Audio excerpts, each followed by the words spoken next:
Hello, I haven't made a video for a few days. I've been trying to work out whether I should talk about the World Cup or just keep this to be a mainly Villa channel. Now, there's always something Villa related to talk about, even when the World Cup's on. Now, I'm not Scottish. I'm an England supporter. I'm not one of those people that has a rivalry with Scotland. I know Scotland have a rivalry with England, that's for sure. But I always want Scotland to do well. But this time around, it's been on a whole nother level because of one man, our captain, Super John McGinn. Now, even when Villa were going for the Europa League, a part of me wanted John McGinn to win the Europa League as much as I wanted Villa to win the Europa League. Does that make sense? Like, what did we sign him for? £2.5 million.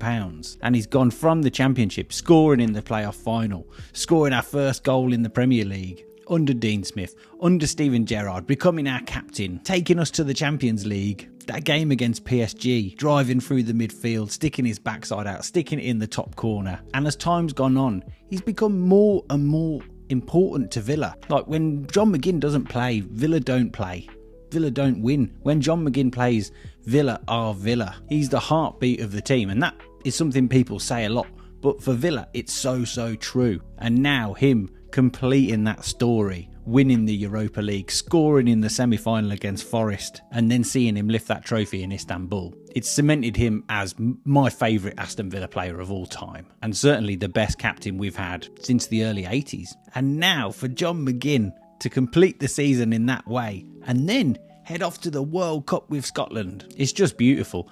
And I love seeing the Scottish fans sing, "We've got McGinn, Super John McGinn." And they're singing it on the streets of America. They're singing it in Boston. They're singing it at a baseball stadium. And all these Americans are like, "Who is John McGinn? Who is this guy?" And I was just desperate to see John McGinn on the world stage, and for him to do himself justice on the world stage, especially after earlier this week, Roy Keane. I don't even know what Roy Keane was saying, to be honest. When he's bad, he looks like a pub player. Well, number one, he pretty much is never bad. That's kind of the point of John McGinn. He's insanely consistent. And that just tells me that Roy Keane doesn't really watch Villa, or he doesn't really watch John McGinn.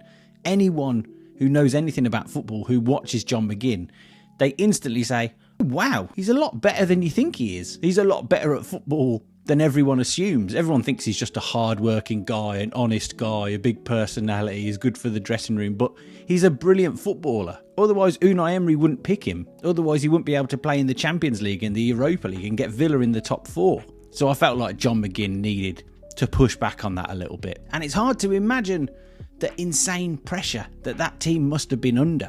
The hopes of a nation, but not just the hopes of a nation.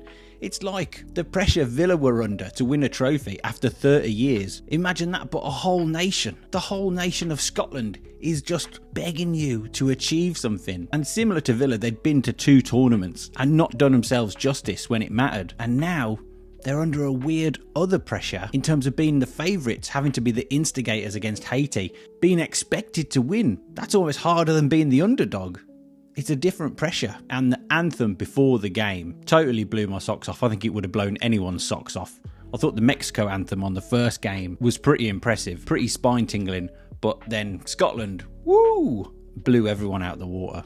Magnificent. And in terms of the game, it was scrappy. It was tough. The Haitians, I thought, were going to sit back and dig in, but they didn't. They were attacking Scotland. And at some points, it was a bit of a basketball game, which isn't ideal. But when it came to the crunch, there's only one man that you know is gonna turn up, and that is Super John McGinn. Was it his greatest goal? No. But if you don't buy a ticket, you can't win the lottery. If you don't shoot, you don't score. And John McGinn bounces into the ground, bounces off a Haitian defender. He said he didn't celebrate properly because of VAR, because he thought, oh no, someone offside. But to see the goggles, the famous John McGinn goggles at the World Cup, for John McGinn to score Scotland's first goal at the World Cup for what, 28 years? To win their first game at the World Cup since 1990. Hey, look, he was a national hero before. Now he's ascended to a new level. I just love that he is loved by the Scotland fans as much as he is by the Villa fans. You know, they appreciate him the same way that we appreciate him. And if other people don't appreciate him, whatever. But we know how good John McGinn is. And I have a feeling that the pressure of that game was so much that Scotland weren't really able to play. If you look at the game, they didn't really play much football. When they did, it worked. But I think the pressure was, get the result, get the win, get the monkey off your back, get the points in the bag. And now I think the next 2 games do suit Scotland, being the underdog against Morocco, against Brazil. I've got a feeling that they will get another point before this World Cup's over. But if they don't, if they go out, it will be very disappointing for them. But John McGinn will always have that goal, and he will always be remembered as a Scottish legend, just like he's remembered as a Villa legend. So what do you think, English Villa fans? Have you been supporting Scotland, or are you just rooting for John McGinn? How far do you think Scotland are going to go in the tournament? Do you think they'll lose their next 2 games and go out? Do you think they'll scrape through as a best of 3rd place? Or do you think they'll get another point or even another win? Anyway, let me know what you think. Oh, and if you like this kind of Villa chat, give us a subscribe, right? All right, up the Villa.